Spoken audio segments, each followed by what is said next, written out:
마음속으로 항상 준비를 하고 있어요. 할렐루야. 감사합니다. 제가 이름을 바꿔놓을게요. 차연이라고 되는데 김윤희 집사님으로 바꿔놓을게요. 제가 가끔 생각이 안 날 때가 있거든요.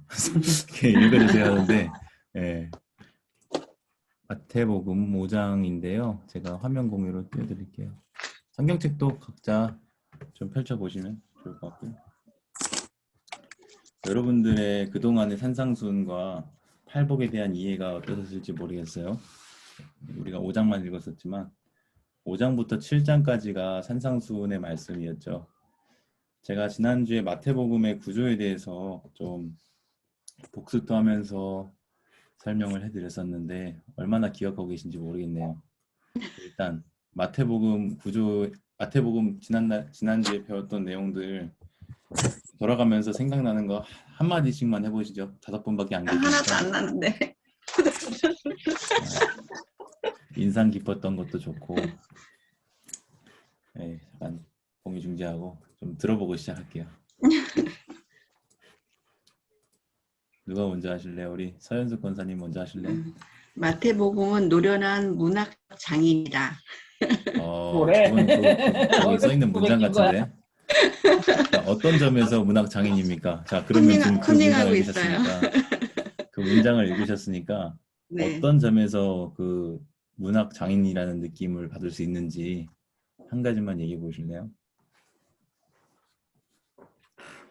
일단 그러면 제가 질문을 좀 더 구체적으로 할게요.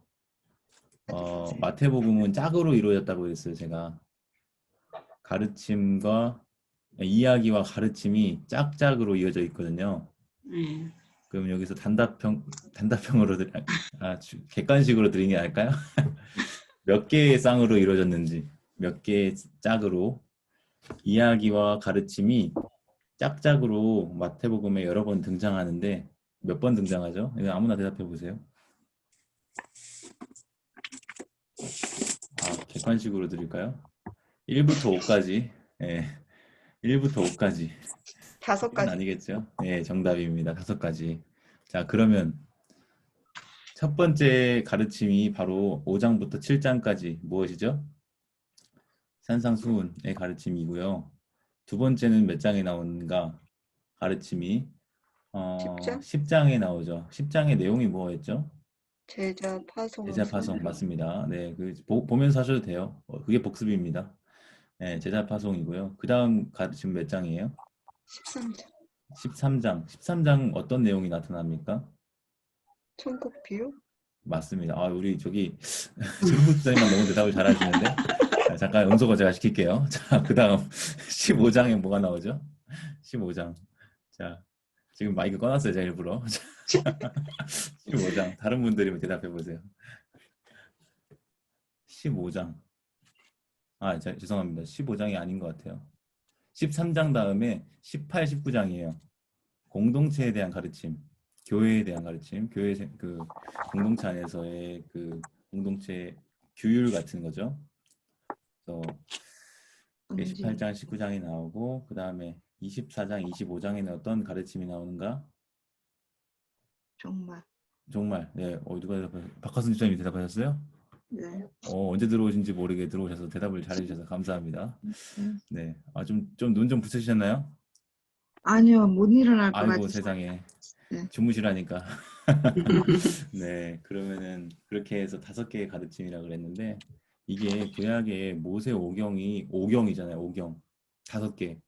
토라. 이 예수님이 마태복음의 예수님은 새로운 모세로 그려지고 있어요. 마태에 의해서 옛 모세가 아니라 새로운 모세. 옛 모세가 하나님으로부터 시내산에서 율법을 수여받은 그 인물, 그래서 하나님의 백성들에게 그 하나님의 말씀, 그 율법을 전해줬다면 새로운 모세이신 예수님은 모세가 오경을 줬듯이 새로운 이스라엘인 교회에게 하나님 백성들에게 또 다른 5가지의 가르침을 주는 약간 그런 구도도 있습니다. 지금 말씀드린 것과 연장선상에서 5장을 볼게요. 자, 제가 띄워드릴 테니까 잘 보이시나요? 네, 한글만 보시면 돼요. 저번에 읽었으니까 오늘은 읽지 않겠습니다. 그냥 여러분들의 성경책 가지고 계신 것들로 봐도 되고요. 네. 일단 5장 1절을 보시면요. 무리를 보시고 산에 올라가 앉으세요. 여기 나타나는 무리는 4장에 나타나는 여러 가지 가르치시고 전파하시고 고치신 이런 일들을 목격하고 예수님을 따르는 사람들이거든요. 그래서 산에 올라가 앉으셨는데 이 산이 어딜까요? 모르죠. 저도 몰라요. 어떤 산인지. 근데 중요한 건 이 산을 언급하는 이유가 있다는 거예요. 여러분, 모세가 하나님으로부터 율법을 수여받았던 장소가 어디입니까? 시내산. 산이에요, 산. 지금 이 산이라고 하는 이 장소적 배경을 통해서 그 출애굽기에 나타난 율법 수여 모티브와 연관시키는 점을 그냥 보면 절대 모릅니다. 네. 그냥 이거 하나 단어만 봐가지고는 알 수는 없는데 산상수훈 혹은 마태복음 전체의 어떤 흐름, 메시지, 신학, 사상을 고려하면 이게 그렇게 연결이 되는구나를 알 수 있어요. 어쨌든 입을 열어서 가르칩니다. 제가 마태복음 3장 여러분들한테 물어보셨잖아요. 세례 받으실 때 마태, 누가, 요한은 열린다고 되어 있고 마가는 갈라진다고 되어 있다고. 그래서 마태만 독특한 거, 아니, 마가만 독특한 거예요. 그거는. 그래서 마가에서 그거 하늘이 갈라진다고 했을 때 그게 수미상관처럼 예수님이 십자가에서 운명하실 때 그 휘장이 찢어질 때 휘장이 찢어졌다고 표현되어 있는 그 한글 성경의 원어가 스키마조라고 하는 그 단어가 하늘이 갈라진다는 단어와 같다. 그래서 그 단어적인 유사성을 통해서 연결이 되는 거. 그 마가의 독특한 표현이다라고 말씀을 드렸습니다. 그리고 마태복음 3장은 또 그러면 어떤 의미가 있을까 얘기를 드렸는데 아노이고라는 동사예요. 하늘이 아노이고 하늘이 열린다. 여기서 입도 열려요. 하늘은 하나님 계신 상징이거든요. 하나님이 계신 곳. 하나님이 하늘을 열어서 말씀을 주셨어요. 하늘로부터 이는 내 사랑하는 아들이다. 내가 기뻐하는 자다. 그와 비슷하게 예수님도 입을 여세요. 그리고 말씀이 나와요. 예, 이게 거의 신적 계시적인 말씀. 그 당시 유대인들에게 있어서 하나님의 그 다양한 상징들이 있었어요. 마태복음에는 그 상징이 두드러져요. 하늘의 이미지, 하늘의 상징이 굉장히 두드러지는데 꿈, 천사, 별, 뭐 이런 거 있잖아요. 하늘. 이거는 다 유대의 묵시적인 어떤 상징들, 모티브들이에요. 근데 유달리 마가, 누가, 요한과 비교할 때 마태복음에는 이런 상징들이 굉장히 많이 나타나는 것을 볼 수가 있습니다.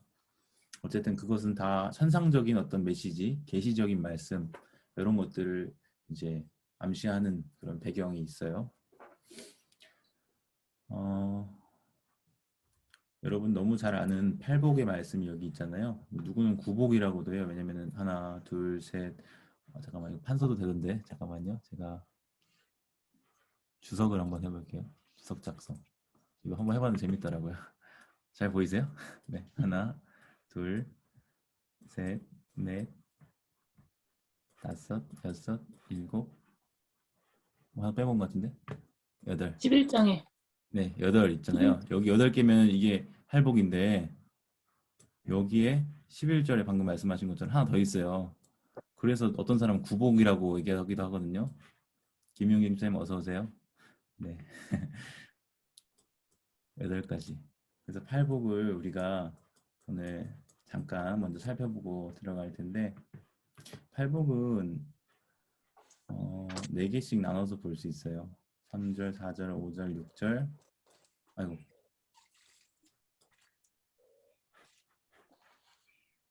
3절, 4절, 5절, 6절 자르고 7절, 8절, 9절, 10절 이렇게 4개씩 볼 수 있어요. 그게 뭔 소린가? 뭔 소린가 싶으실 수도 있을 것 같아요. 잠깐만요. 지금 우리가 한글 성경으로 봐서는 잘 모르거든요. 그런데 놀랍게도 여기 옆에 헬라어가 있는데 취소. 모든 드로잉 지우기. 이 3절, 4절, 5절, 6절에 나오는 이 표현들 있잖아요. 여기 심령이 가난한 자, 애통하는 자, 온유한 자, 의에 줄이고 목마른 자라고 할 때 이 단어들이요. 이 푸 발음이 되게 많아요. 푸 발음. 푸토코이. 여기 호이 푸토코이라고 하는 거거든요. 여기는 호이 펜툰 테스 이렇게 돼 있고 호이 프라 에이스 그다음에 호이 페인 논 테스 이렇게 헬라어 발음이 되어 있거든요. 그런데 두드러진 게 다 네 가지 다 뭐가 맨 앞에 쓰이냐면 이 우리가 원주율 얘기할 때 파이 얘기하잖아요. 파이 이게 피거든요. 피 헬라어로 이게 다 맨 앞에 나와요. 푸토코이 주석으로 펜으로 칠하네요. 푸토코이 펜툰테스 그다음에 프라에이스 페이논테스 이게 뭐예요? 우리 그 국어 시간에 한시나 이런 거 배울 때도요. 이걸 두음법이라 그러거든요.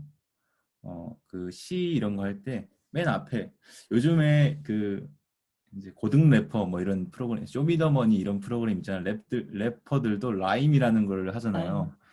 그 맞추는 것처럼 지금 이것도 이런 식으로 좀 라임이 맞춰진 거예요. 푸푸푸푸 해가지고 발음의 유사성. 근데 사실 이거는 헬라어로 보지 않으면 발견할 수가 없는 거거든요. 그렇죠? 그래서 사실은 한글로만 우리가 봤을 때는 절대 이걸 발견할 수가 없는 건데 많은 학자들이 이걸 발견해내서 이렇게 해놨어요. 그러니까 한글로는 뭐 심령, 애통, 온유, 의에 줄이고 이거 전혀 유사성이 없잖아요. 헬라어에서는 이런 식으로 머리 두자를 써서 두음법 프로 연결이 된다. 그래서 제가 말씀드리는 게 4개, 4개씩 묶어서 볼 수가 있는 거다. 심령이 5, 6, 7, 3, 4, 5, 6. 그래서 이거는 하나님과의 관계에 있어서 상태를 나타내는 거예요. 하나님과의 관계에 있어서 수직적인 관계. 상태예요, 상태. 여기서 많은 오해가 있어요. 사실은 그동안에 설교자들이나 부흥사들이나 많은 사람들이 복을 받으려면 어떻게 해야 하는가? 심령이 가난해야 합니다. 그래야 천국이 우리의 것이고 복을 받으려면 애통해야 하고 온유해야 하고 의에 줄이고 목이 말라야 우리가 복을 받을 수 있는 것처럼 그렇게 가르침을 주곤 했었거든요. 그런데 사실은 그게 아니에요. 이 단어, 이 문장이 우리가 번역이 조금 애매하긴 한데요. 앞에는 그냥 심령이 가난한 자는 복이 있다. 그 다음에 뒤에 문장 천국이 그들의 것이다. 이 사이에 왜냐하면이라는 표현이 들어가야 돼요. 왜냐하면 심령이 가난한 자는 복이 있다. 왜냐하면 천국이 그들의 것이기 때문이다. 네, 그러니까 위로를 받을 것이기 때문에 애통하는 자가 복이 있고요. 땅을 기업으로 받을 것이기 때문에 온유한 자는 복이 있습니다. 그들이 배부를 것이기 때문에 의에 줄이고 목마른 자가 복이 있는 거예요. 이해되세요? 혹시 이미 이렇게 알고 계신 분들 있으면 잘 알고 계시던 거예요. 대부분은 반대로 생각을 해요. 심령이 가난해야지. 그렇게 돼야 우리가 복을 받을 수 있습니다. 그때서 비로소 우리가 천국이 우리의 것이 되는 거예요. 애통하지 않는 사람들, 여러분들 애통하셔야 돼요. 얼른 마음을 찢고 회개하고 애통하셔야지 복을 받을 거예요. 그래야 위로를 받을 거예요. 네? 이 온유라는 단어도요. 이 단어가 사실은 가난하다라는 단어로도 번역이 될 수 있어요. 가난하다. 그러니까 사실상 3절이랑 비슷해요. 이 아나빔이라고 하는 히브리어 단어가 있거든요. 아나빔, 아나빔이라는 단어가 있어요. 아나브라는 단어가 이 프라에이스라고 하는 단어로 헬라어로는 번역이 된 건데 그 아나브라고 하는 단어가 가난하다라도 번역이 될 수 있어요. 가난하다. 두 가지의 번역이 가능한 건데 여기서는 프라에이스라고 번역했는데 그리스 로마 배경에서는 프라에이스라 그러면 막 마음이 온유하고 좀 그런 어떤 덕성, 성품을 얘기하는 건데 구약의 배경에서는 그렇지는 않거든요. 그래서 어쨌든 이 온유하다고 할 때 우리가 좀 막 마음이 따뜻하고 부드러워야 된단가 이렇게 생각을 할 수 있는데 사실상 이 배경은 땅을 잃어버린 땅 없는 그러니까 왜냐하면 그래서 땅을 기업으로 만들 것이라는 이유가 나오는 게 가난하거든요. 땅이 없거든요. 파산되거든요. 이거 다 구약의 배경이 있는 거거든요. 그래서 잠깐 제가 하나를 보여드리면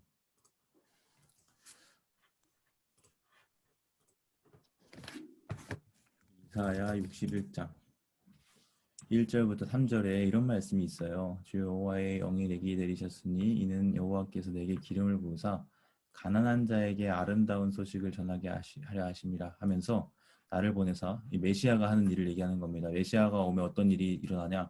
마음이 상한 자 고쳐주고요. 포로된 자 자유를 얻게 되고요. 갇힌 자 노임을 선포되게 하고요. 여호와의 은혜의 해 이걸 레위기 25장에 나오는 희년을 말하는 거예요. 희년. 희년 아시죠? 안식년이 6년 일하고 그 다음 해 7년째 되는 해를 안식년이라고 그래요. 근데 그 안식년이 7번 있는 7 곱하기 7 그럼 49년이잖아요. 그 다음 해 50년째 되는 해를 희년이라고 합니다. 그때는 완전한 해방이 일어나는 때예요. 땅 문서나 노예로 되어 있던 사람들 이거 다 원래 상태로 되돌려 놓는 해가 희년입니다. 그걸 여기서 지금 여호와의 은혜의 해라고 표현이 되어 있어요. 오늘 우리가 살피게 될 누가복음에서도 4장에 이 표현이 등장합니다. 누가복음 4장 16절에 나사렛 회당에서 설교하실 때 예수님이 이 말씀이 너희 귀에 응하였느니라 라고 말씀하시는 것은 바로 자신이 이러한 메시아이시며 이러한 희년의 회복이 자신이 오심으로 이루어졌다. 이 말씀을 하시는 거예요. 그래서 하나님의 보복의 날을 선포하고 보복의 날이라는 건 심판이죠. 은혜의 날은 구원이고 보복의 날은 심판. 그래서 심판과 구원은 항상 동전의 양면같이 따라와요. 누가복음에서는 이거 뺐어요. 네, 그것도 참 재밌는데.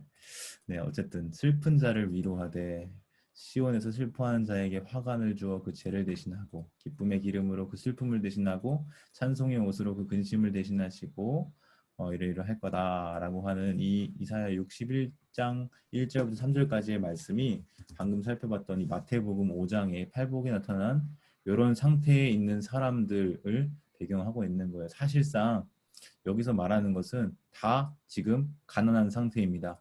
다 지금 애통한 상태예요. 지금 다 지금 땅을 잃어버린 상태, 가난한 상태고요. 다 지금 바른 관계, 의라고 할 때 이 의도 좀 설명하기 어려운 단어인데 바른 관계에 있다고 하면 의롭다고 말해요. 바른 관계에 있지 않으면 의롭지 않다고 말해요. 이것을 예로 들어보면 출애굽기 34장인가 33장에 다말과 유다의 이야기가 나오는데요. 유다가 다말 보고 이렇게 얘기합니다. 너가 나보다 의롭다. 이게 무슨 말일까요? 너가 나보다 의롭다. 다말이 유다 시아버지 유다를 속여서 아이를 임신했잖아요. 그래서 화형당하기 일보 직전이었어요. 다말이 그때 챙겨놨던 도장과 그 유다의 것임을 확인할 수 있는 것들을 증거로 내밀었을 때 유다는 지금 화형하려고 했던 거를 즉시 멈추고 그렇게 말한 거거든요. 너는 나보다 의롭다. 그게 무슨 말이냐? 다말은 다말의 입장에서 다말이 해야 하는 역할, 그 일을 충실하게 한 거예요. 다시 말하면 언약에 신실한 거예요. 그러면 그건 의로운 거예요. 예. 각자의 그 역할, 관계에 있어서 역할을 감당하면 그 의로운 게 되는 건데 불의하다고 하면 그 관계에 신실하지 못한, 충실하지 못한 걸 얘기한 거죠. 어쨌든 그런 바른 관계에 줄이고 목마른 사람은 복이 있다. 근데 이 모두가요, 사실은 지금 바벨론 포로의 배경을 전제하고 있는데 그 모든 사람들이 다 이런 상태에 있는 거예요. 근데 지금 그 사람들에게 복이 있다고 말하는 것은 사실상 지금 현대인의 시각으로는 잘 이해가 안 돼요. 왜 가난한데 복이 있냐? 부유해야 복이 있는 거 아닌가? 애통하는 사람, 슬퍼하는 사람이 왜 복이 있냐? 땅 뺏기고 땅도 없는 파산한 사람이 왜 복이 있냐? 이런 사람들이 왜 복이 있냐? 이런 생각을 하는데 어, 그래서 우리가 그렇게 반대로 이해하는 거죠. 이렇게 되면은 우리가 복 받을 거다 이렇게 하는데 정반대 예수님의 복음의 메시지는 그렇지 않습니다. 그래서 이 네 개는 지금 하나님과의 관계에 있어서 이러한 상태에 있는 사람들이 복이 있는데 왜냐하면 이러이러하기 때문이다라고 되어 있고요. 그 다음에 7, 8, 9, 10 이 다음 네 가지는요.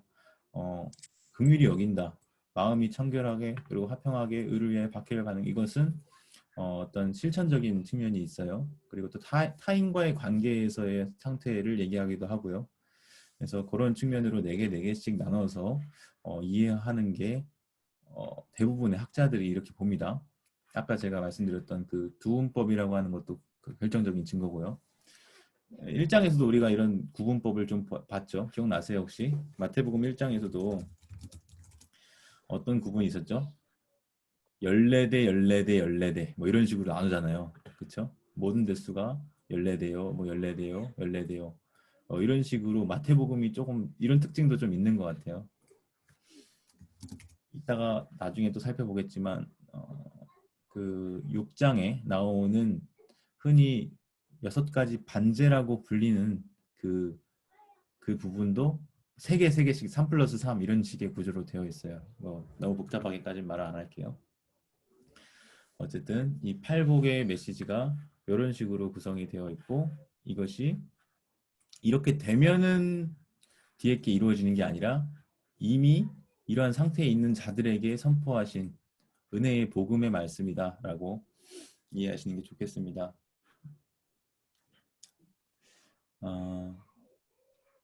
네, 그리고 중요한 부분은 이 13절부터 16절까지는 너무 잘 알고 있죠. 이거는 크게 어렵지 않으니까 많이 들어오셨을 거고 넘어갈게요. 새로운 백성, 하나님의 백성들의 정체성에 대해서 이것도 우리가 오해한 경우가 있는데 지금 이미 세상의 소금이라고 말씀하시는 거예요. 너희가 이미 이러이러하다. 이렇게 되어라가 아닙니다. 세상의 소금이 되어라도 아니고 세상의 빛이 되어라도 아니고 소금이다, 빛이다 이렇게 얘기하시고 그러니까 이러이러하게 살아라 말씀하시는 거라는 거. 네. 그 다음에 이 주제는 되게 중요한데요. 예수와 율법이라는 예수님과 율법의 관계에 대해서 우리가 많이 오해를 하고 있어요. 예수님은 율법을 마음대로 어기기도 하시는 분이라 생각하는데 전혀 그렇지 않습니다. 마태복음 5장의 말씀 산상수훈에 의하면 예수님은 1.1획도 가볍게 여기지 않는 분이세요.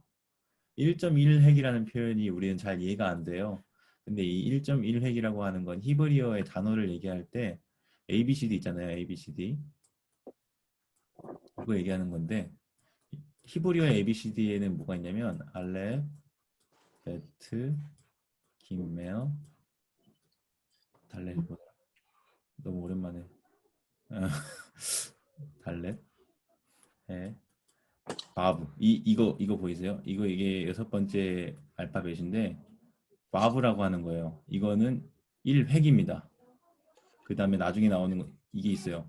그냥 점이에요 하나. 요드라고 하는 단어 영어 음가로는 Y인데 이 1획 1점 이게 알파벳에 있는 거예요. 그러니까 이거 하나도 가볍게 여기지 않는다 이런 의미거든요. 그것도 결코 없어지지 않고 다 이루리라 이렇게 말씀하시는 것은 예수님이 그런 작은 계명, 이 1.1핵이라고 하는 아주 작아 보이는 것까지도 예수님은 가벼이 여기지 않으시고 다 이루시는 분이었다.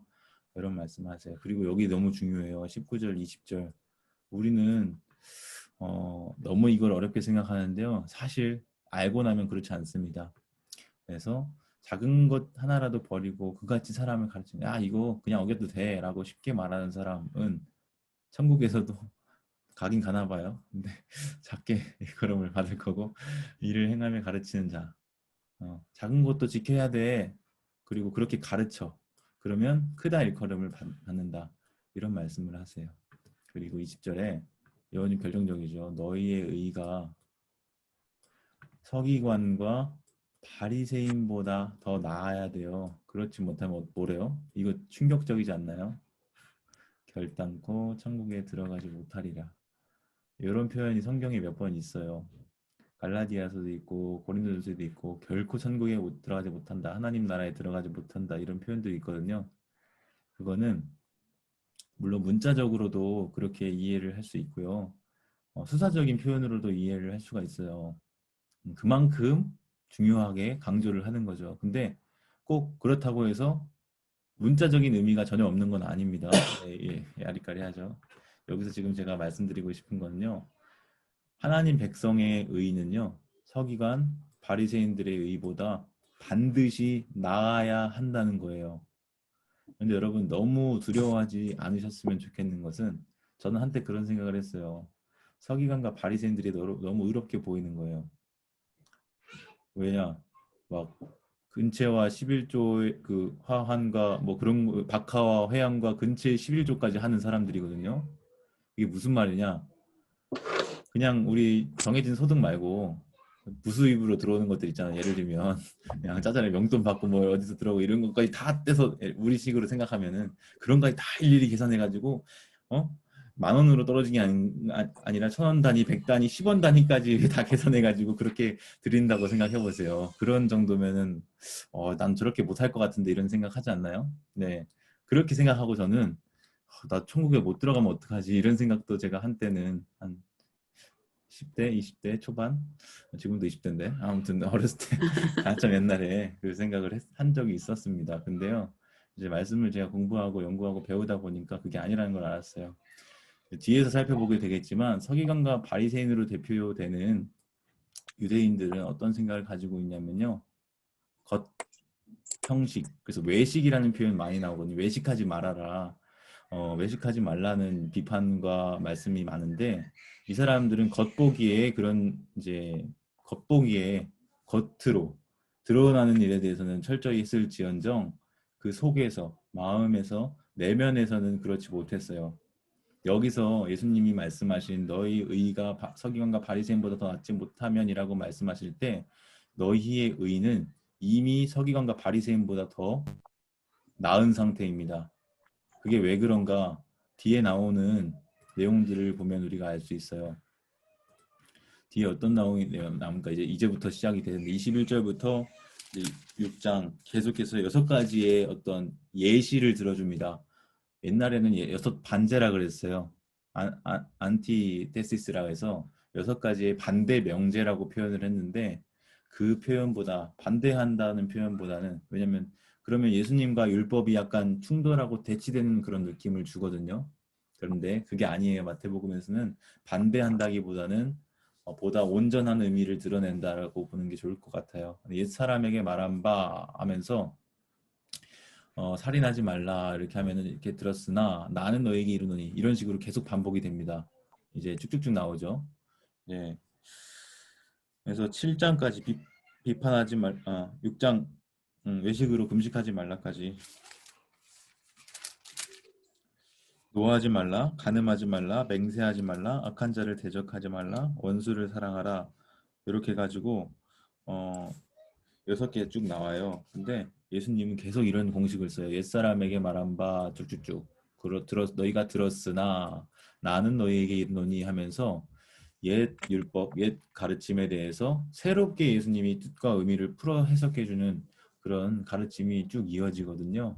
근데 여기서 이 옛사람에게 말한 바라고 할 때 이것이 꼭 율법 그 자체를 의미하는 건 아니에요. 어떤 랍비들의 교훈, 전통, 그것을 인용하면서 이 사람들이 랍비들이 이런 가르침을 전했던 것 같아요. 회당에서 랍비 엘리에제르는 이렇게 말했는데 뭐 이러면서 쭉쭉쭉 이렇게 이런 식으로 그들의 권위, 가르침의 권위는 어디서 왔냐면 옛날에 유명한 그 선생들 있잖아요. 유명한 랍비들의 말을 인용하는 것으로 그 지금 가르치고 있는 선생의 말에 권위를 부여했다고 한다면 예수님은 그 자신의 권위로 직접 가르치신다면서 이 옛사람에게 말했던 그 사람들보다 더 나은 권위를 가지신 분으로 표현이 되고요. 또 하나는 옛사람이 이렇게 말했던 것을 유대인들은 어떻게 받아들였냐면 그냥 형식적으로 그냥 겉으로만 이제 실천하면 되는 것으로 이해를 했다고 한다면 예수님이 어떻게까지 더 나은 의를 가르치세요. 더 나은 의. 천국 백성은 이런 더 나은 의를 가져야 된다고 했잖아요. 그래야 천국에 들어간다고. 그래서 마음의 문제까지 건드린다. 요약하면 핵심만 얘기할게요. 마음의 문제까지. 예수님은 그 겉에 보여지는 모습을 넘어서 그 내면까지도 건드리셨다. 우리 천국 백성은 그 부분까지도 하나님 말씀을 실천해야 된다. 그리고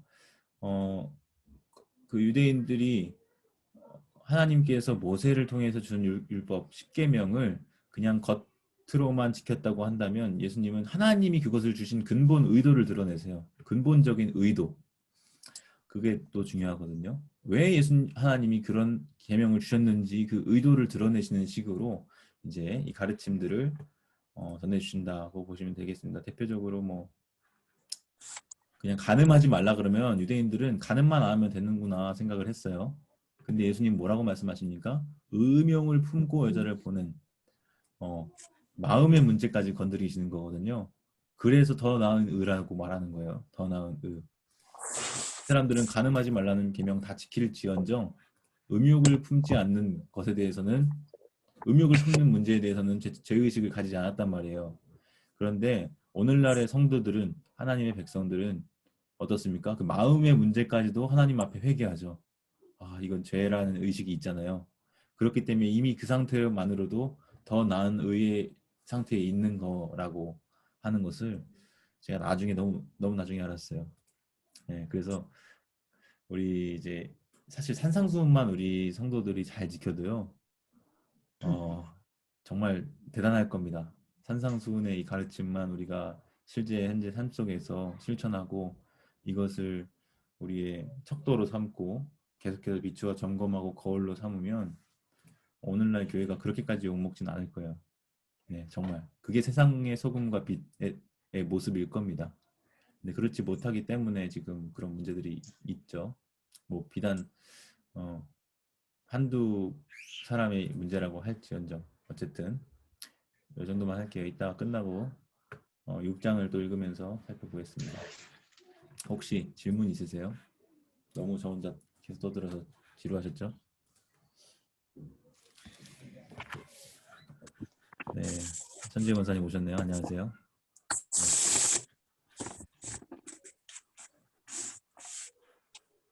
화면 공유로 오늘 누가복음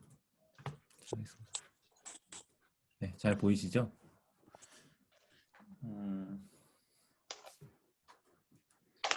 잠시만요.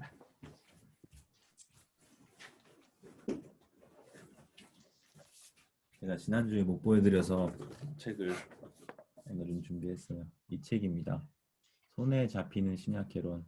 거기 참고 자료에도 써놨는데 카슨과 더글라스 무, 앤드류 나셀리라고 하는 학자들이 쓴 책이고요. 이 카슨과 무라고 하는 학자는 복음주의 학자, 보수적인 학자로 되게 유명해요. 사실 이 얇은 책이 이 책을 축약한 겁니다. 굉장히 두껍죠. 엄청 큰 거 870쪽 정도 되는 책인데 이 책의 핵심만 요약해서 정리해 놓은 거 230쪽밖에 안 돼요, 이거. 네, 그래서 제가 어저께 잠깐 지나가는 말로 그 얘기도 했는데 이거 얇은데 이어서 사복음 산책 끝나면 뭐 놀면 뭐 합니까? 이어서 좀 더 이 책 한 권 다 살펴보면 어떻겠냐 이런 서현수 권사님한테 살짝 말씀드렸는데 일단 한 분은 좋다고 하셨어요. 이제 5분 모이면 해볼까 생각은 합니다. 아무튼 좀 읽어볼까요? 누가복음의 내용은 무엇인가 우리 서현수 권사님 한번 쭉 읽어주시겠어요? 좀 많긴 하네요. 1선 누가는 헬라 문학에서 볼 수 있는 양식을 따른 공식적인 서원으로 자신의 복음서를 독특하게 시작한다. 이 세례 요한과 예수님의 탄생, 누가의 유년기 이야기는 세례 요한과 예수님의 기적적인 탄생이라는 유사성에 초점을 맞춘다. 천사들이 그들의 탄생을 예언하고 출산을 앞둔 친척 엘리사벳과 마리아가 만난다.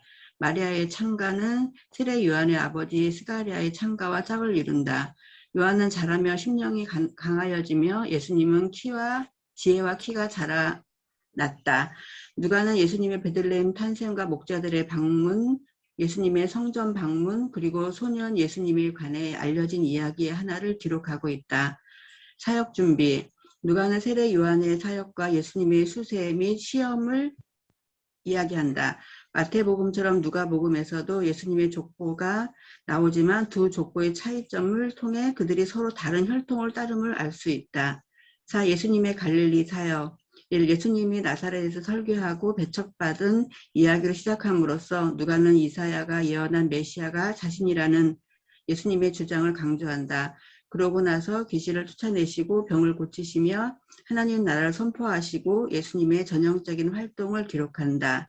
이 누가는 주님을 따르려는 자들이 모여드는 현상을 유대 당국자들의 반대와 대조한다.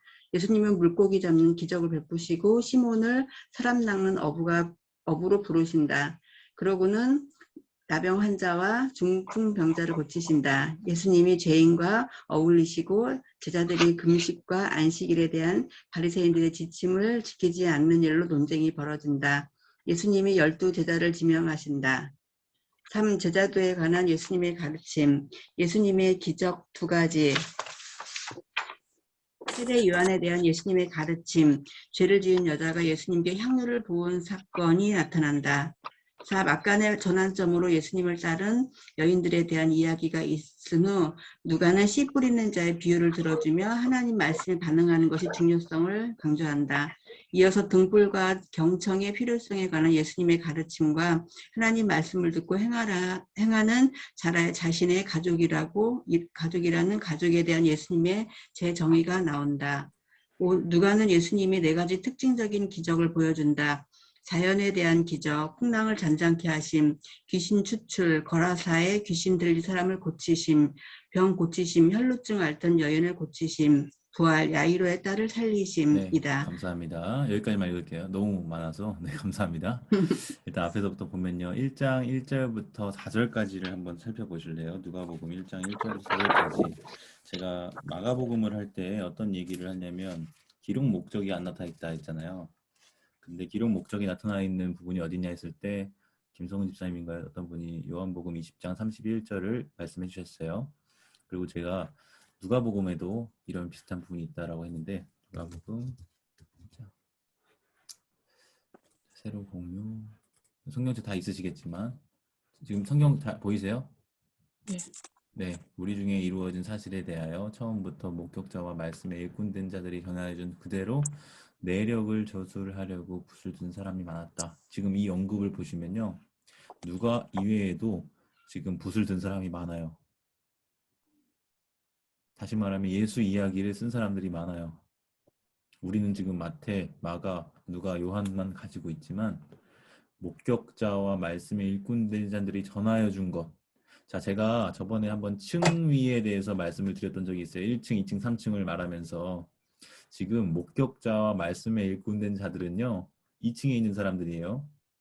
1층 예수님의 가르침, 그 말씀이 발화될 때 들었던 사람들, 목격자, 말씀에 일꾼된 자들, 그것을 전하는 사람들. 이제 여기서 저술을 하려고 붓을 든 사람들은요. 실제 텍스트를 기록을 한 거잖아요. 3층이에요, 3층. 그래서 이런 사람들이 많았다고 합니다. 그런데 그 많은 와중에도 누가는 덧붙여서 쓴 거예요. 그 모든 일을 다시 말하면 예수 그리스도의 시작부터 십자가 부활 승천까지의 일을 근원부터 예수님 태어나신 그 유아기사부터 나오잖아요. 심지어 세례 요한의 이야기부터 나와요. 근원을 세례 요한의 이야기로 봅니다. 자세히 미루어 살폈어요. 그래서 자세히 살피고 데오빌로 가카라고 하는 어떤 특별한 한 사람에게 차례대로 써보냈다라고 이제 말하는데 그 목적이 4절에 나옵니다. 뭐라고 써 있습니까? 이는 여기서 왜냐하면 이유는이에요. 각하가 알고 있는 바를 더 확실하게 하려고. 지금 알고 있습니다. 이미 어느 정도 알고 있는데 그것을 더 공고히 하고 확실하게 하려는 목적으로 썼다고 얘기를 해주고 있는 거예요. 그래서 이 부분이 바로 서언입니다. 그래서 헬라 문학에서도 이런 식으로 공식적으로 시작을 하는 그런 문학적인 특징이 있는데 누가복음도 그것을 따르고 있다. 그 다음에 1장부터 2장 마지막까지는 세례 요한의 이야기 그리고 예수님의 유아 탄생 이야기가 같이 겹쳐서 나와요. 그래서 세례 요한도 기적적인 탄생이고 예수님도 기적적인 탄생이에요. 세례 요한은 왜 기적적이냐? 엘리사벳과 사가랴가 나이가 많아요.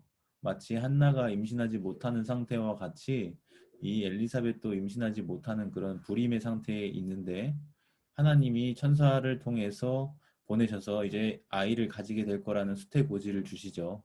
그 다음에 찬가를 합니다. 마치 한나가 사무엘상 2장에서 노래를 했던 것과 같이 그 사무엘상 2장의 그 찬가가 누가복음에서 그대로 인용이 돼요. 직접 인용이. 이것도 의도된 거예요. 그래서 그런 기적적인 탄생이라는 유사성에 초점을 맞추고 있고요. 천사들이 탄생을 예언하고 출산을 앞둔 친척 엘리사벳 6개월 앞서요. 세례 요한이 예수님보다. 그래서 엘리사벳과 마리아가 만난 다음에 마리아도 자신이 임신했음을 알게 됩니다.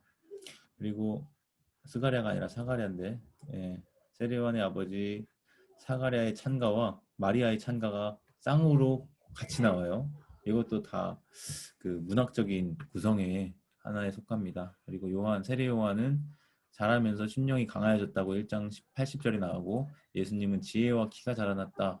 이것도 유사한 표현을 통해서 또 엮어주고 있는 것을 볼 수 있고요.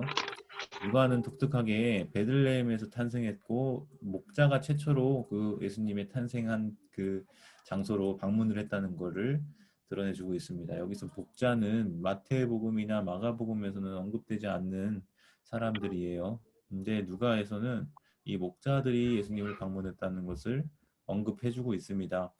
이것도 의도가 있어요. 왜 목자들이 그 늦은 밤까지 거기 있었을까? 다 자는데. 가난하고 비천한 사람들의 어떤 하나의 표상이거든요. 야곱이 요셉이 총리로 있는 애굽으로 와서 뭐라고 하냐면 요셉이 그렇게 얘기해요. 바로 왕이 당신한테 뭐 하는 사람이냐고 묻거든. 당신 그냥 목자라 얘기를 하라고. 제일 낮은 신분, 비천한 존재, 그렇게 고대 사회에서 분류됐던 자들이 바로 목자거든요. 그러니까 그런 목자들이 예수님을 방문했다는 것, 최초의 목격자가 되었다는 것도 의미심장하죠. 누가복음을 통해서 전해주고자 하는 어떤 메시지가 담겨 있는 거예요. 뒤에서 살펴보겠습니다. 예수님의 성전 방문, 어린 시절에 대해서 많은 사람들이 궁금해했거든요. 왜냐하면 마태복음이나 뭐 그런 다른 기록들에는 예수님의 어린 시절에 대한 이야기가 별로 없어요. 근데 예수는 12살이었을 때 어떤 일이 있었는지 누가복음만 그런 걸 기록해주고 있습니다. 소년 예수님에 대해 알려진 이야기 하나, 예루살렘 갔다가 잃어버렸고 뭐 그렇게 된 거. 근데 막 오히려 랍비들이랑 토론하고 있고 그런 이야기 있잖아요. 그러니까 어렸을 때부터 비범했다 이런 거를 보여주고 있는 거예요. 사역 준비는 3장에서 세례 받으시고 세례 요한이 이제 나타나고 예수님이 세례 요한에게 세례 받으시고 시험 받으시는 이야기가 3, 4장에 나오고 이 주목할 점 중에 하나가 마태복음 1장에 족보가 나오듯이 누가복음 3장에도 예수님의 족보가 나오는데 여러분 이 두 족보 간의 차이에 대해서 혹시 고민해 본 적 있으세요? 두 족보에 어떤 차이가 있을까요? 언어의 차이인가 그랬어요. 뭔 차이요? 언어. 또 같은 사람인데 언어의 예. 차이인가 그랬어요. 마태복음에는 예. 그 아브라함부터 시작해서 요셉으로 이어지고요. 예. 누가복음은 요셉을 시작해서 아브라함 그리고 또 아담 하나님까지 마지막에 하나님으로 끝나거든요. 굉장히 그러니까 마태복음이 좀 더 네네. 유대인 예. 중심적인 것 같고 예. 누가복음은 좀 하나님으로 끝나는 걸 보니까 좀 네. 더 좀 이방인들을 위한 좋은 복음서. 관찰이십니다. 네. 네, 맞아요. 그 중요한 관찰 중에 하나예요. 여러 가지 차이점들이 있습니다. 그런데 지금 말씀하신 것처럼 마태복음의 족보는 아브라함부터 시작해요. 아브라함은 유대인 민족의 조상이거든요. 믿음의 조상이라고 불리듯이 이스라엘 나라의 조상, 이스라엘 나라의 시조예요. 시조. 우리로 같으면 단군 신화 있잖아요. 단군. 그런 것처럼 유대 사람들에게는 아브라함이 마치 그와 같은 존재인데 누가복음에서는 아담까지 가요. 그리고 그 위가 하나님이에요. 지금 이건 뭘 얘기하는 거면 하나님 아래 한 가족인 거예요. 다. 제가 이제 앞으로 만약에 박사 과정에 입학하게 되면 쓸 논문 주제를 지금 벌써 결정을 했어요. 누가복음의 가족 모티브예요. 누가복음의 그 가족이라고 하는 이미지가 굉장히 강한데 누가복음뿐만 아니라 사도행전까지 그 부분을 한 교수님께서 저한테 권해주시더라고요. 그래서 굉장히 이게 엄청 포괄적이에요. 되게 커져요. 우주적이에요. 이방까지도 다 포괄할 정도로 가족의 범위를 넓히고 있거든요. 그래서 그 중요한 관찰을 잘 해주셨습니다. 어쨌든 거꾸로 가는 거. 네, 위에서부터 내려오는 게 아니라 거꾸로 올라가는 것도 차이가 있어요. 위에서 아래로 내려오는 게 있고 아래에서부터 위로 올라가는 이 족보에 어쨌든 그런 것들을 제가 차이들을 우리가 발견할 때마다 이건 왜 이런 차이가 있지 고민해 보면 그 안에 메시지가 있고 뜻이 있다. 이런 우리가 해석 방법에 대해서도 제가 말씀을 드렸었죠. 네, 알려주셔서 감사합니다. 그다음에 예수님의 갈릴리 사역이 있어요. 4장부터 9장까지. 여러분 여기 재밌는 게요. 누가복음은 1장부터 24장까지 있잖아요. 근데 이 특징 중에 하나가 갈릴리 사역에 대해서 그렇게 많은 비중을 다루고 있지 않아요. 4장부터 9장 50절까지만 갈릴리 사역을 다루거든요. 다른 마태나 마가복음서는 갈릴리 사역의 비중이 굉장히 높아요. 그리고 예루살렘에서의 사역이 굉장히 비중이 낮은데 뒤에서 좀 더 얘기해 드리겠습니다. 예수님이 나사렛에서 설교하고 배척받으신 이야기 4장 16절 나사렛 해당에서 가르치시는 이야기가 아까 제가 보여드렸던 이사야 61장 말씀을 선언하시면서 마치 대통령 취임 연설 있잖아요. 당선되면 처음으로 이제 내가 앞으로 어떻게 하겠다라고 하시는 그 연설처럼 예수님이 첫 설교를 나사렛 해당에서 그런 식으로 해요. 자신이 어떤 사역을 감당하실 것인지에 대해서. 그래서 이사야가 예언한 메시아, 주의 영이 내게 임하셨으니 이 말을 하는 사람이 메시아거든요. 예수님이 그것을 인용하면서 이 말씀이 너희 귀에 응하였느니라 라고 선언하십니다. 그러고 어떤 일이 일어나냐? 귀신들을 쫓아내시고 병을 고치시고 하나님 나라를 선포하시는 예수님의 활동에 대해서 기록을 하고 있어요. 그 다음에 누가가 기록하기는 주님을 따르는 사람들이 모여들어요. 근데 유대 당국자들은 반대해요. 이게 대조를 되는 것으로 기록을 하고 있습니다. 물고기를 잡는 기적을 베푸셔서 시몬을 사람 낚는 어부로 부르십니다. 굉장히 피곤한데 밤에 하나도 못 낚아서 근데 예수님이 갑자기 가서 깊은 데로 가가지고 그물을 내려라 했더니 막 가득 채워져가지고 2배를 가득 실어서 그때 베드로가 예수님 어떤 분이신지 알고 무릎 꿇고 죄인입니다 떠나가세요 했던 그 이야기 있잖아요. 나병 환자와 중풍병자를 고치시고 죄인들이랑 어울리는 이거는 사실 유대 정결적인 문화에서는 죄인은 더러운 사람이고 부정한 사람이기 때문에 그런 부정한 사람들이랑 같이 어울리면 나도 부정해진다 이런 관습이 있어요. 문화적인 관습이. 근데 예수님은 그걸 깨뜨리세요. 오히려 자신이 정결을 오염시켜요. 이게 무슨 말이야? 부정결이 오염되는 게 아니라 예수님의 거룩하심이 그들을 깨끗게 해버려요. 그래서 나병 환자가 부정한 사람들인데 예수님과 나병 환자가 만나면 예수님이 부정해져야 되거든요. 근데 거룩하시니까 나병 환자가 나하고 깨끗해져 버려요. 정결해져 버려요. 죄인도 마찬가지고 이건 놀라운 겁니다. 그 당시에 정결 그 규례에 따르면 그런 문화적인 코드도 있어요. 그다음에 제자들이 금식과 안식일에 대한 바리새인들의 지침을 지키지 않은 일로 논쟁이 오이죠. 왜 세리요한의 제자들은 금식하는데 바리새인 제자들은 금식하는데 예수님 당신 제자들은 금식하지 않습니까? 왜 안식일에 먹을 거 이렇게 비벼가지고 먹습니까? 뭐 이런 논쟁들이 쭉 이어집니다. 예수님은 이제 그에 대해서 오히려 반박을 하시죠. 예수님의 12제자가 이제 지명이 되고 그 다음에 제자도에 대해서 어떻게 예수님을 따라야 되는지에 대해서 가르치시고 기적이 있고 세례 요한에 대해서 이 사람이 어떤 사람인지 예수님 가르쳐 주시고 죄를 지은 여자가 예수님께 향유를 부은 사건이 7장에 나와요. 그 다음에 예수님을 따르는 여자들에 대한 이야기 나오고 씨 뿌리는 자의 비유를 들려주고 이 씨 뿌리는 자의 비유가 되게 중요한 기능이 있어요. 여러 가지 밭이 있잖아요. 4가지 밭.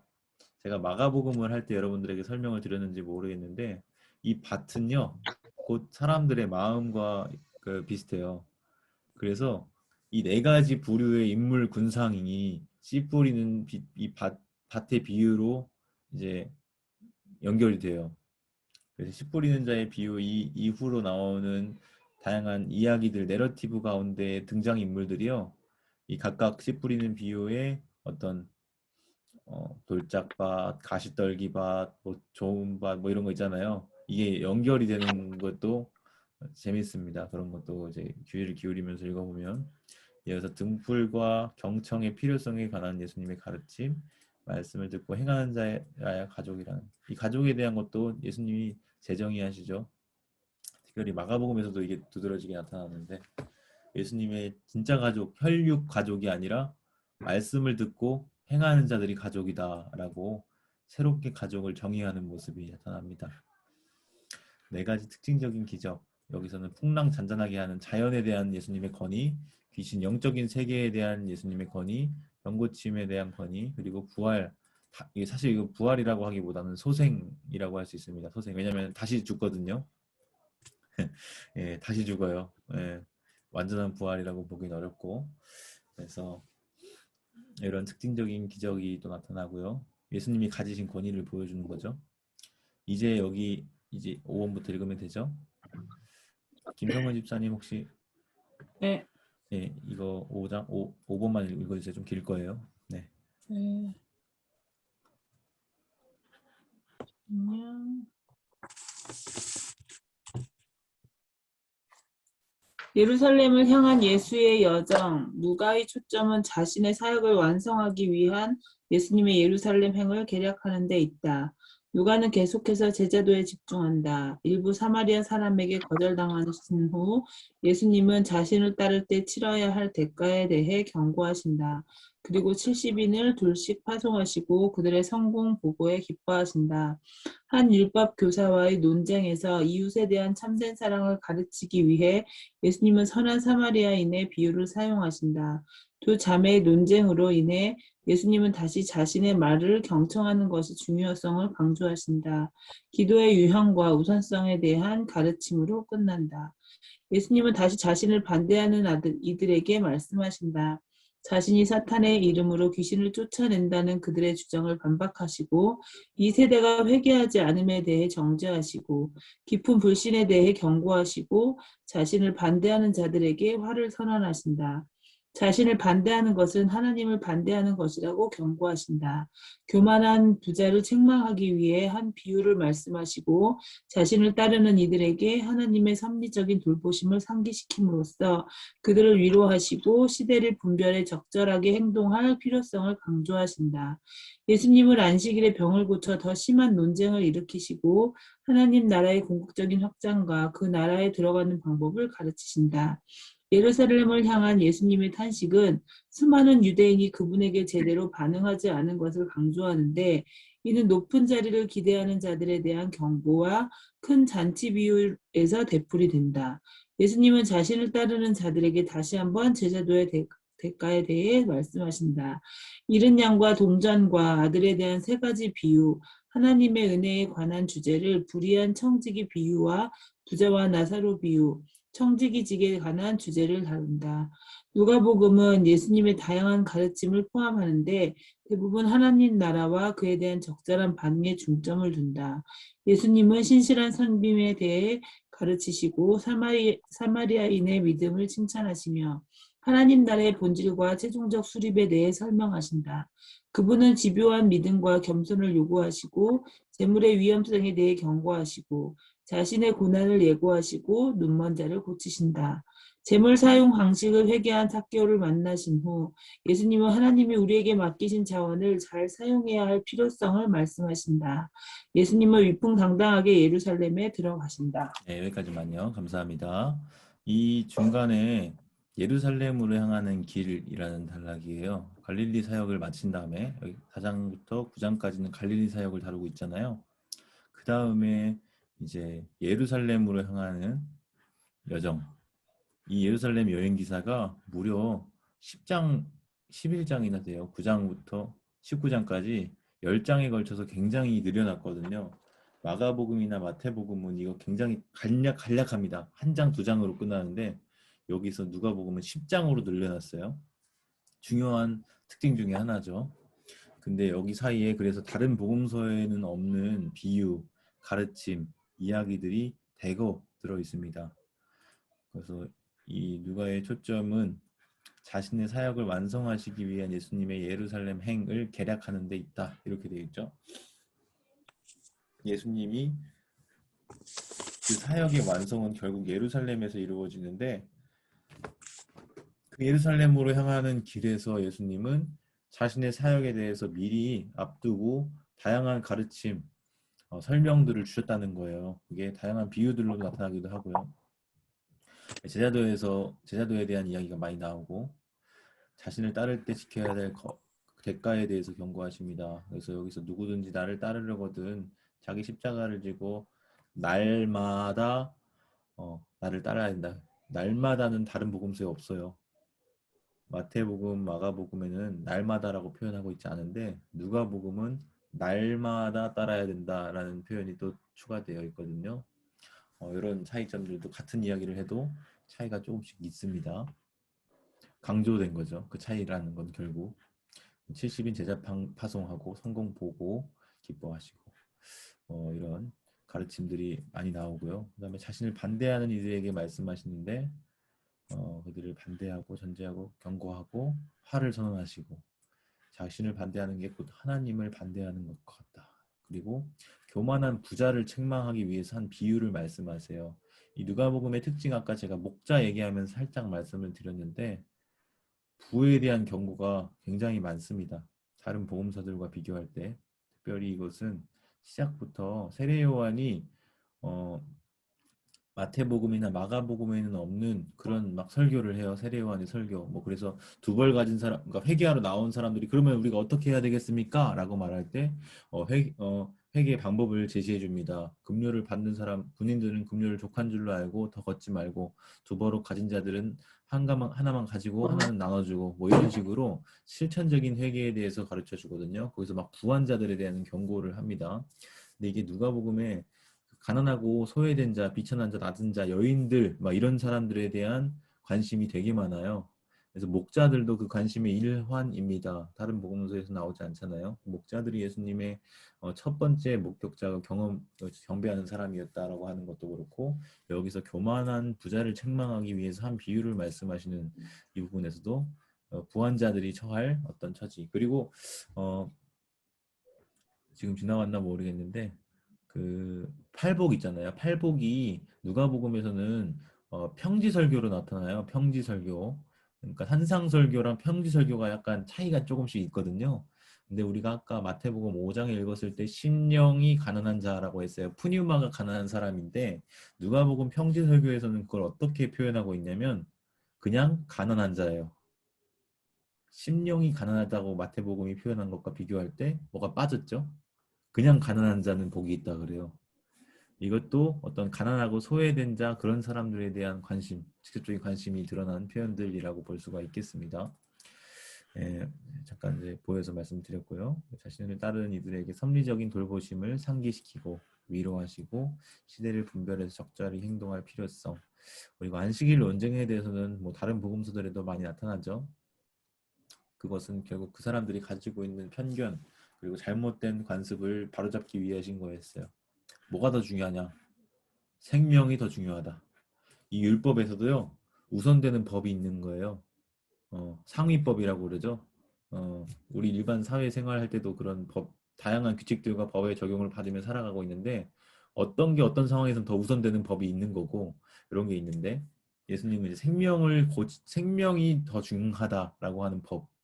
이 사람들은 생명보다 안식일을 지키는 게 더 중하다고 여겼고, 근데 안식일의 근본 의도가 생명을 위한 것이라는 것을 드러내시면서 예수님이 그들을 반박하시는 그런 내용들이 나옵니다.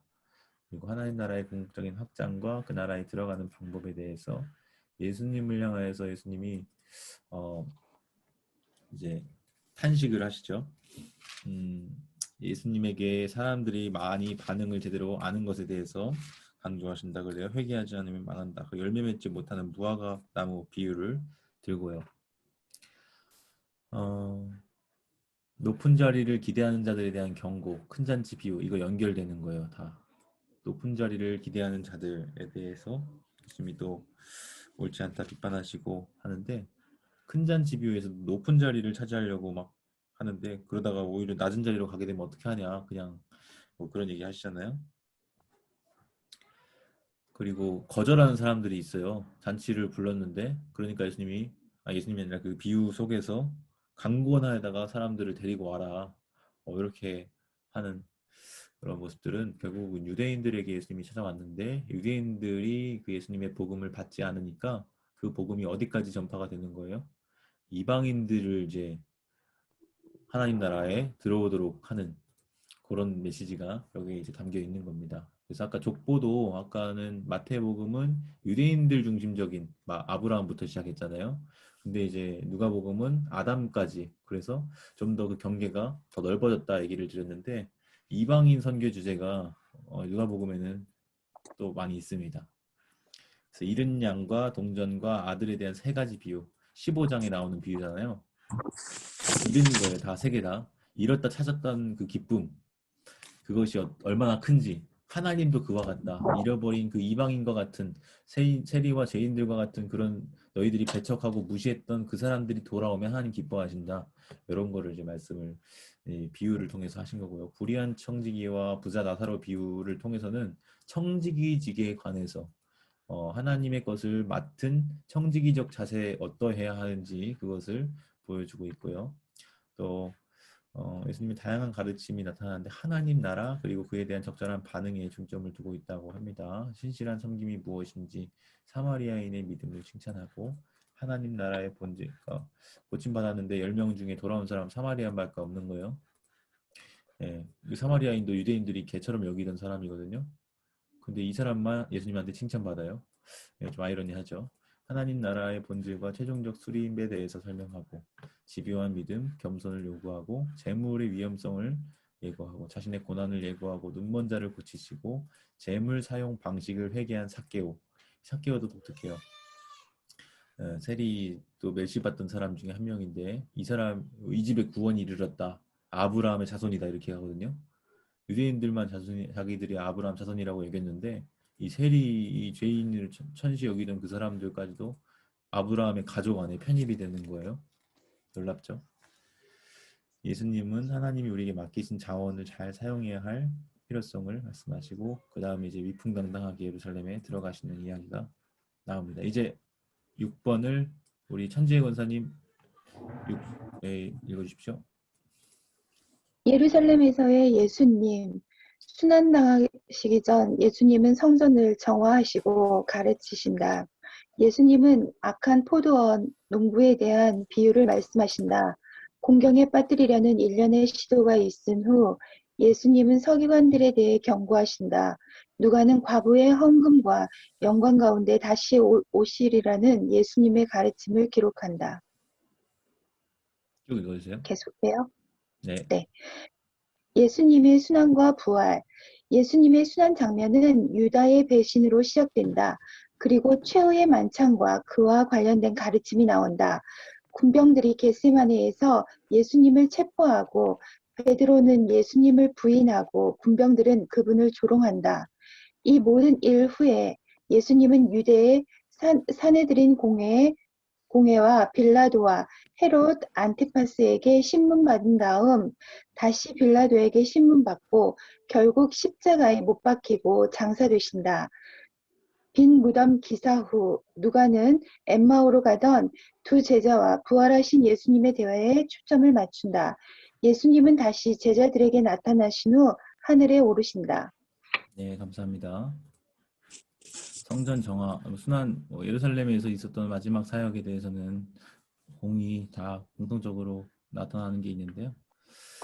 성전 정화하는 이야기, 그리고 악한 포도원 농부에 대한 비유, 유대인들에 대해서 책망하시는 거고, 공경에 빠뜨리려는 일련의 시도가 있은 후 서기관들에 대해서 경고합니다. 이 부분도 마태복음에서도 화 있을진저 바리새인과 서기관들에 대해서 이제 심판하시고 화를 선포하셨죠. 여기서 또 독특한 게 누가가 과부의 헌금과 이 과부의 헌금 이야기가 그 바리새인들 그리고 그 돈을 좋아하는 사람들 그 사람들과 대비돼요. 20장 마지막 과부의 가산을 삼키며 외식으로 길게 기도하는 그 서기관들에 대해서 서기관들을 삼가라 주의하라 라고 말씀하셨던 경고와 딱 붙어 있거든요. 바로 대조적으로. 그래서 두 가지 측면이 다 있어요. 그런 외식을 경고하는 측면과 가난한 과부를 격려하고 칭찬하는 그리고 가난한 과부와 같이 중심으로 자신의 것을 하나님 앞에 바치는 그 믿음을 칭찬하는 두 가지 기능이 다 있습니다. 그래서 여기에서도 또 재물에 대한 그 강조가 나타나죠. 그리고 가난한 과부에 대한 관심도 나타나고요.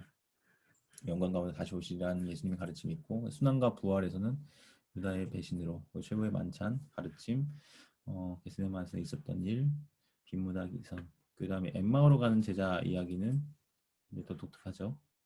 거기서 마음이 타오르지 않느냐라고 했을 때 이거를 우리가 흔히 어떻게 해석하냐면, 심지어 많은 주석가들도 학자들도 어떻게 생각했냐면 긍정적으로 생각했어요. 다시 말하면 우리가 막 마음이 뜨거워진다. 더 막 알고 싶고 막 불붙듯이 이렇게 됐다. 그런데 최근에 제 가까운 이제 제가 일하는 출판사 대표분이 저보다 2년 선배인데 이거에 대해서 논문을 썼거든요. 놀랍게도 모든 주석가들과 학자들의 견해를 뒤엎는 주장을 냈어요. 논문으로. 뭐냐? 갈등이라는 거예요.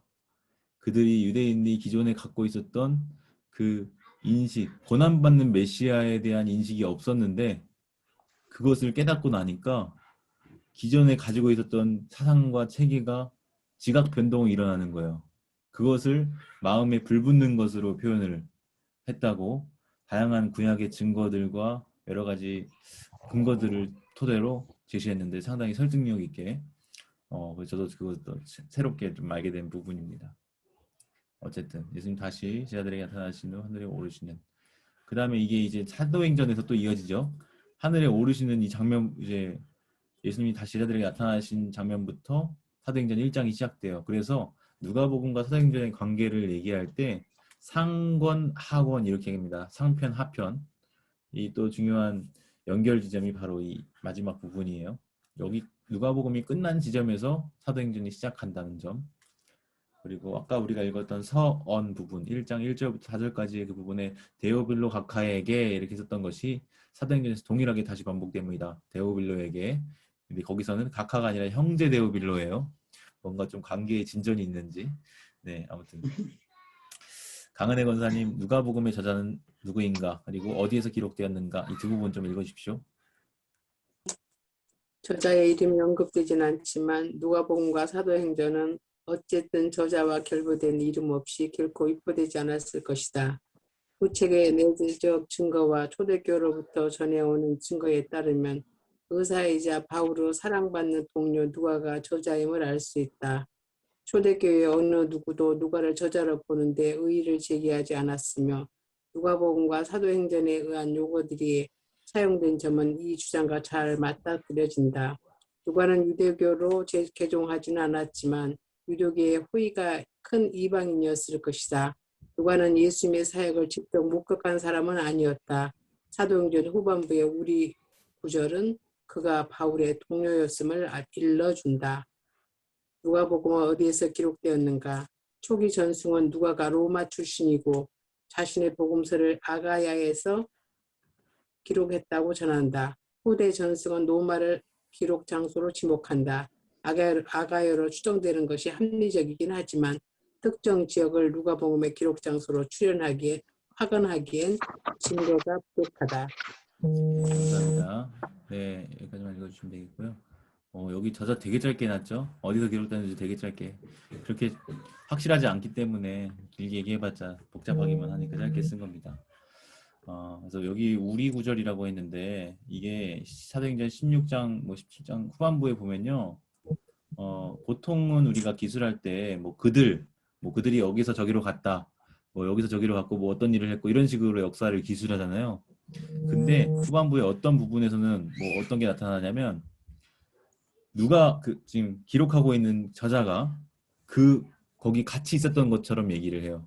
그래서 우리는 뭐 했고 1인칭 복수형으로, 그 전까지는 3인칭 복수로 그들은 이렇게 했고 그는 어떻게 했고 이런 식으로 보도를 하다가 어떤 여행하는 이야기, 배 타고 여기로 가는 이야기, 거기는 우리는 이렇게 했고 우리는 저렇게 했고 이런 식으로 표현이 바뀐다는 그 부분이 있는데 그걸 우리 구절이라고, 우리 패시지라고 하는데, 그가 바울의 동료였다는 것을 알려주는 증거로 이 우리 구절을 많이 듭니다.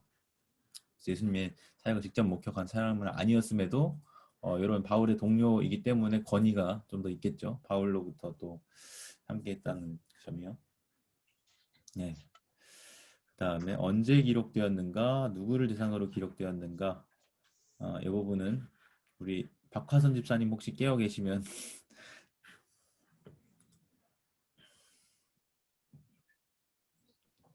네, 네.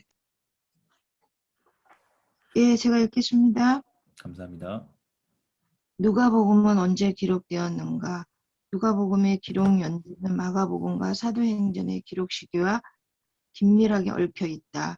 1. 누가가 자신의 복음서를 쓰는데 마가복음을 주요 자료로 사용했다면 누가복음은 분명 마가복음보다 늦게 기록되었을 것이다. 2. 사도행전은 누가복음을 전제하므로 누가복음은 분명 사도행전보다 먼저 기록되었을 것이다. 누가복음의 기록 시기에 대한 두 가지 주요 견해로 주후 60년대와 75년에서 85년 사이에 어느 시점이 있는데 저자인 카슨과 무는 전자를 지지한다.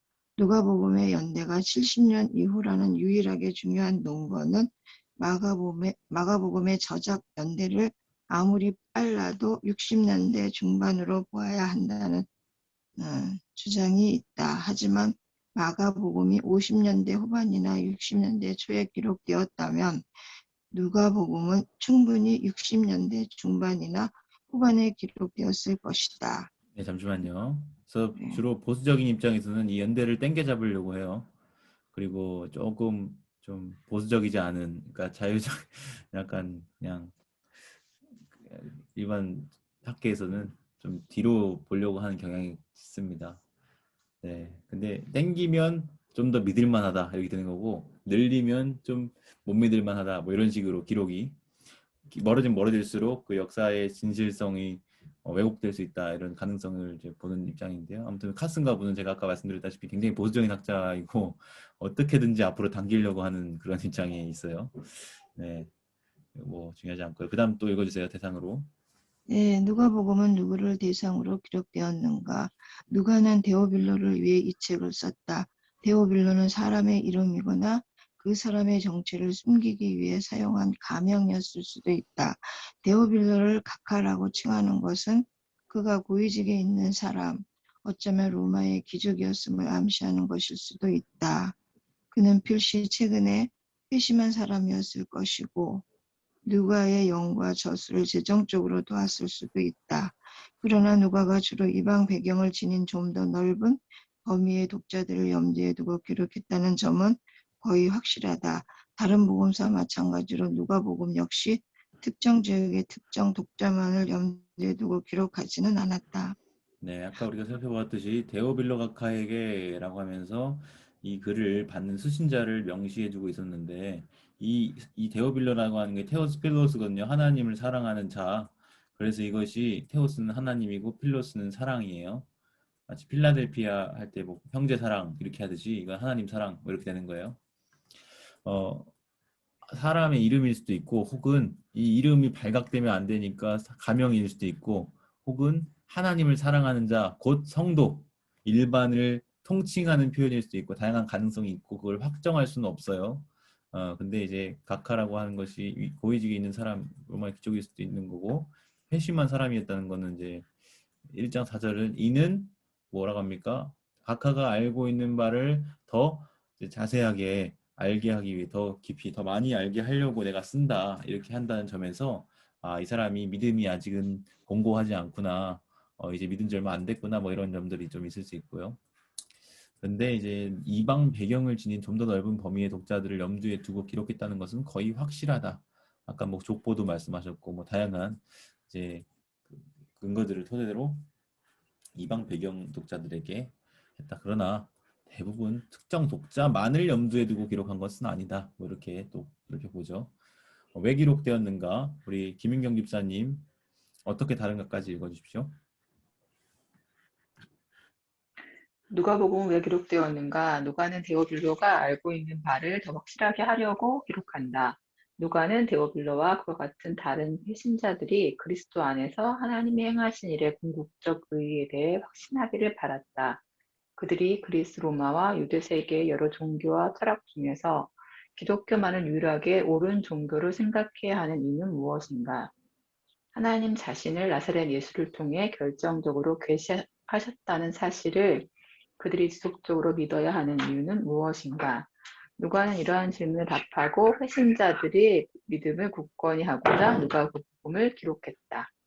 네, 이어서 쭉 읽어주십시오. 누가복음은 마태복음이나 마가복음과 어떻게 다른가? 누가복음은 신약에서 가장 긴 책이다. 마태와 마찬가지로 누가도 마가가 구성한 예수님 사역의 기본 계율에 맞추어 사역 준비, 갈릴리 사역, 예루살렘으로 이동, 순환, 부활의 순서를 따른다. 하지만 누가는 이 기본 배열을 마태보다 훨씬 많이 수정한다. 특히 놀라운 점은 예루살렘을 향한 예수님의 여정의 화려한 분량이다. 마가복음은 한 장, 마태복음은 2장을 할애한 데 반해 누가복음은 거의 10장을 할애한다. 이를 위해 누가는 예수님의 갈릴리 사역 내용을 축소한다. 또한 누가는 선한 사마리아인과 탕자, 불효한 청지기와 같은 유명한 비유를 포함하여 다른 복음서에는 나오지 않는 많은 양의 자료들을 소개한다. 예수님이 삭개오를 만난 이야기와 나인성 과부의 아들을 살린 이야기, 십자가에서 자신을 못 박은 이들을 용서하시는 예수님의 기도, 같이 죽어가던 강도에게 낙원을 약속하는 모습 등은 누가복음에만 기록되어 있다. 네, 감사합니다. 네, 방금 이제 말씀하신 다양한 비유들이 여기만 포함되었다는 거, 그리고 예루살렘을 향한 여정에 누가가 특별히 다양한 많은 이야기들을 더 삽입해서 다루고 있다는 점에서 마태, 마가랑은 좀 차이가 있고요. 왜 기록했는가? 뭐 기록한 목적은 아까 살펴본 것처럼 1장 4절 이게 핵심이겠죠. 알고 있는 바를 더 확실하게 하려고. 그래서 우리가 누가복음을 읽을 때 우리가 이전에 알고 있던 것보다 좀 더 많이, 좀 더 확실하게 되는 게 누가의 목적을 달성하는 것이라고 생각할 수 있겠죠. 그다음에 이제 우리 졸리실 것 같아서 우리 천재 권사님 사도행전 2단락 좀 읽어주십시오. 누가복음과 사도행전의 관계 음소거 해제 요청할게요, 제가.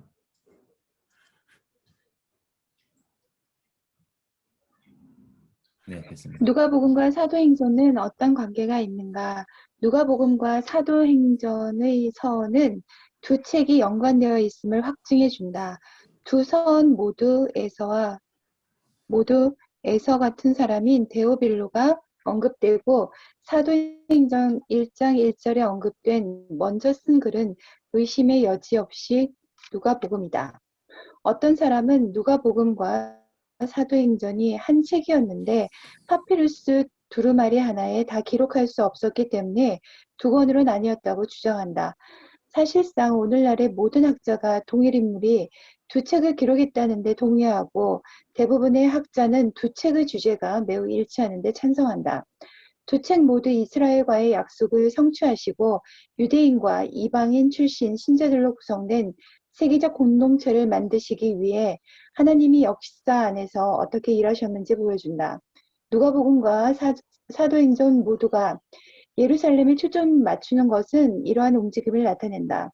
누가복음은 예루살렘을 향한 이동을 특별히 강조하고 사도행전은 예루살렘으로부터의 이동을 묘사한다. 구원과 성령의 일하심과 하나님 말씀의 능력 등도 공통적으로 나타나는 주제다. 한편 누가복음의 문학적 양식은 전기적이지만 사도행전은 역사적이다. 따라서 누가복음과 사도행전을 긴밀한 관계에 있는 구분된 책으로 여겨야 한다. 누가가 저술을 시작하며 두 책 모두를 염두에 두었음은 거의 확실하지만 문학 양식과 구조와 목적과 일부 신학적 질문에 관해서는 각 책을 따로 살펴야 한다. 네, 감사합니다. 누가와 사도행전 합치면요, 바울 서신 13편을 합친 것보다 더 깁니다. 사도행전이 28장까지 있잖아요. 누가복음은 24장까지 있고요.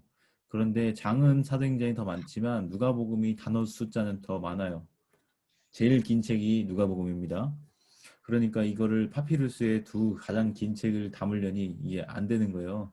따로따로 상편, 하편으로 인식을 합니다. 그래서 왜냐면은 사도행전 1장 1절에 데오빌로가 똑같이 언급되고 4장 1절 1절에 보면은 먼저 쓴 글에는 이러이러한 것을 기록했는데 이 책은 이러이러하게 기록하겠다라고 하는 것이 사도행전에 나오거든요. 그러니까 완전 밀접하게 연결돼 있고 누가복음의 가장 끝부분 아까 말씀드렸다시피 이제 부활 승천하시는 그 장면으로부터 사도행전은 시작을 해요.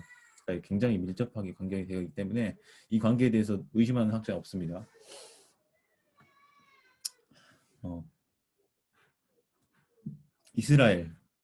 이스라엘이라는 주제가 굉장히 두드러져요.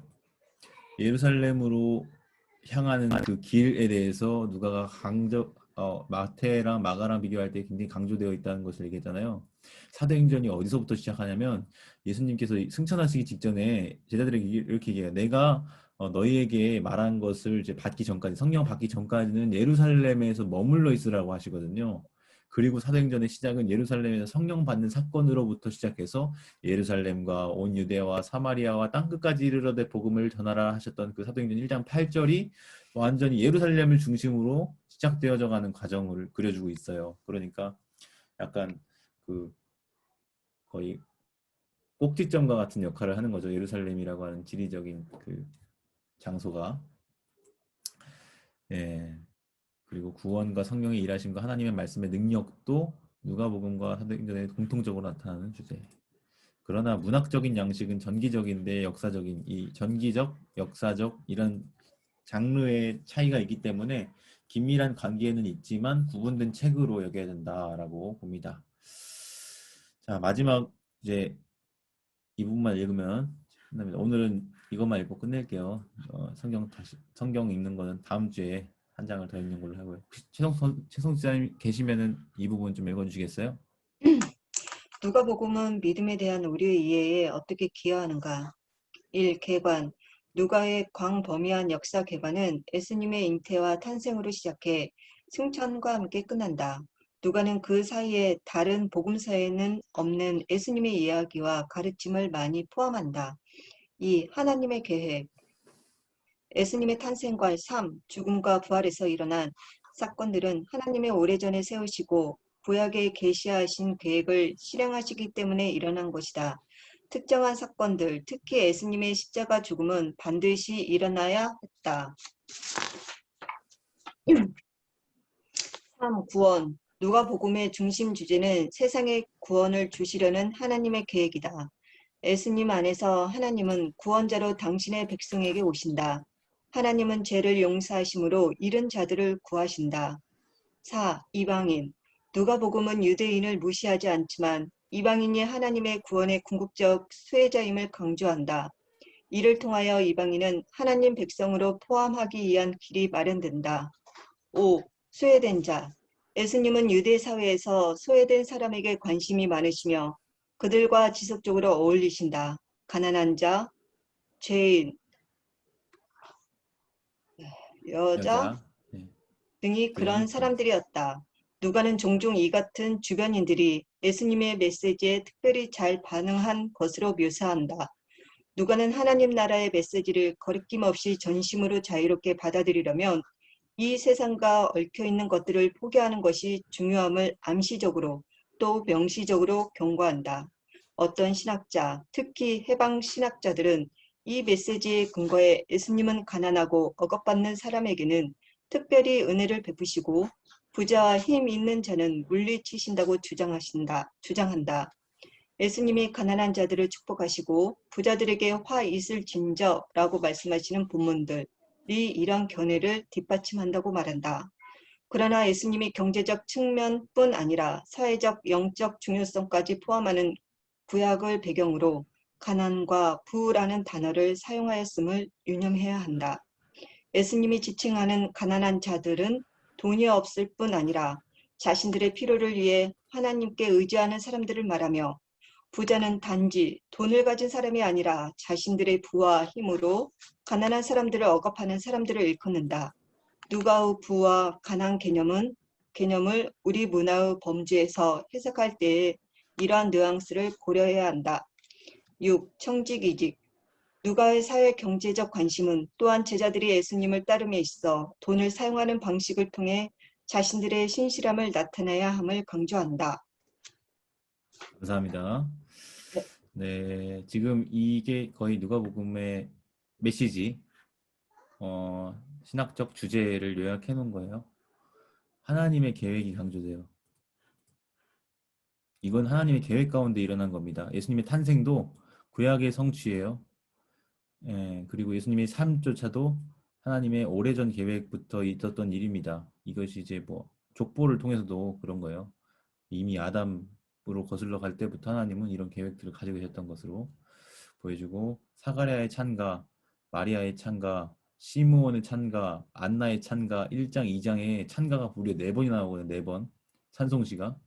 그런 것들이 다 어떤 배경을 가지고 있냐면 구약적인 배경을 가지고 있어요. 하나님의 계획 가운데 이런 일이 일어났다는 거죠.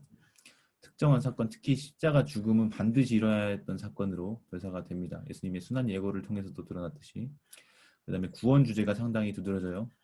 세상에 구원을 주시는 하나님의 계획. 이 19장 잃어버린 자를 구하는 삭개오 이야기거든요. 10장에 인자가 온 것은 잃어버린 자를 찾아 구원하려 함이라. 예수님의 오심 자체가 잃어버린 자를 구원하려는, 15장에서도 잃어버린 비유 3개 나왔잖아요. 동전, 뭐 아들, 양, 3가지 비유를 통해서 잃어버린 자를 구원하시는 것이 계속적으로 반복되는 주제로 나타나고 있습니다. 죄를 용서하심으로 이른 자들을 구원하시죠. 이방인도 두드러져요. 그래서 이방인, 유대인 무시하는 건 아니지만 그럼에도 이방인이 궁극적인 수혜자라는 것을 강조하는 특징이 있고요. 그래서 하나님의 백성으로 포함하기 위한 길이 사도행전에서도 특별히 드러나고, 소외된 자, 반복해서 오늘 여러 번 얘기했죠. 유대 사회에서 소외된 사람들, 가난한 자가 있고 죄인이 있고 여인들도 사실은 소외된 사람들이었어요. 그 당시에는요. 그런 사람들에게 예수님 관심 많이 보이셨고, 그런 사람들이 예수님의 메시지에 특별히 더 잘 반응한 것으로 묘사가 돼요. 그렇지 않은 사람들은 많았겠죠. 그런데 누가가 의도를 가지고 이런 사람들을 좀 더 부각을 시켰다는 거예요. 예, 누가는 하나님 나라의 메시지를 거리낌 없이 받아들이려면 이제 세상에 얽혀 있는 것을 포기하는 게 중요하다라는 것을 강조했습니다. 여기 또 중요한데요. 그냥 무조건 가난하고 무조건 부자는 다 이렇게 된다 아니에요. 어떤 걸 사회적 영적인 중요성까지 포함하는 구약을 배경으로 해서 가난과 부라는 단어를 사용하셨다는 거예요. 그냥 쓴 게 아니라. 그래서 가난한 자들을 얘기하실 때는 단지 돈이 없는 거, 그게 아니에요. 자신의 필요를 위해서 하나님께 의지하는 사람들이면 그 가난한 사람들이라고 되고요. 부자, 단지 돈을 가지고 있으면 부자가 아니에요. 자신들의 부와 힘으로 가난한 사람들을 억압하는 사람이 부자예요. 그런 사람들에 대해서 비판하신 거지, 모든 부자가 다 나쁘고 모든 가난한 자는 다 저기 하고, 이거는 아니라는 거. 이런 배경을 우리가 용례를 좀 살펴볼 필요가 있죠. 고려해서. 그 다음에 청지기직, 우리에게 있는 이 돈을 어떻게 사용해야 될 것인가, 이것을 통해 우리의 신실함을 드러내야 한다는 것이 중요하게 드러난다. 그래서 마지막 이 토이 질문만 볼까요? 왜 기록했나? 아까 살펴봤죠. 1장 4절에 알고 있는 바를 더 확실하게 하려고. 다른 복음서들과 비교할 때 누가복음의 특징이 무엇인가? 방금 여기 앞에서 살펴본 것들, 이런 것들이 누가복음에 좀 더 두드러지는 특징이고, 예루살렘으로 향하는 그 길이 좀 더 길게 나타나고, 족보도 다르고, 뭐 여러 가지 많은 것들을 얘기했었습니다. 누가복음과 사도행전은 어떤 관계가 있는가? 상하권으로 구성되어 있고, 이 시작의 서원 부분이 유사하고 똑같고, 이제 먼저 쓴 것이라고 명시적으로 언급하고 있고, 순환과 부활과 승천이 끝난 누가복음을 사도행전에서는 바로 이어간다. 누가복음의 중심 주제는 앞서 다루었던 이 주제들, 하나님의 계획, 구원, 이방인, 소외된 자들, 그리고 청지기직, 이런 주제들이 두드러진다라는 것을 살펴봤습니다. 네, 딱 9시 반이네요. 오늘 여기까지 할까요? 네, 너무 피곤하신데 이해를 들어주셔서 너무 감사하고요. 오늘 김성은 집사님 마침 기도함으로 오늘 모임 마치겠습니다. 기도하겠습니다.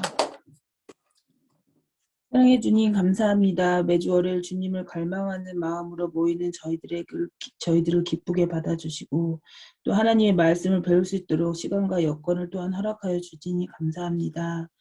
주님, 오늘은 누가복음에 대해 함께 보았습니다. 많은 이야기와 가르침을 통해서 이방인이었던 우리에게도 구원의 수혜자가 될 수 있도록 해주심을 감사하며, 또한 저희도 소외된 자, 가난한 자, 주변인들에게 사랑과 관심으로 함께했던 예수님처럼 저희도 그런 주변의 많은 사람들에게 하나님의 복음을 전할 수 있도록 용기를 가질 수 있도록 함께해 주시옵소서.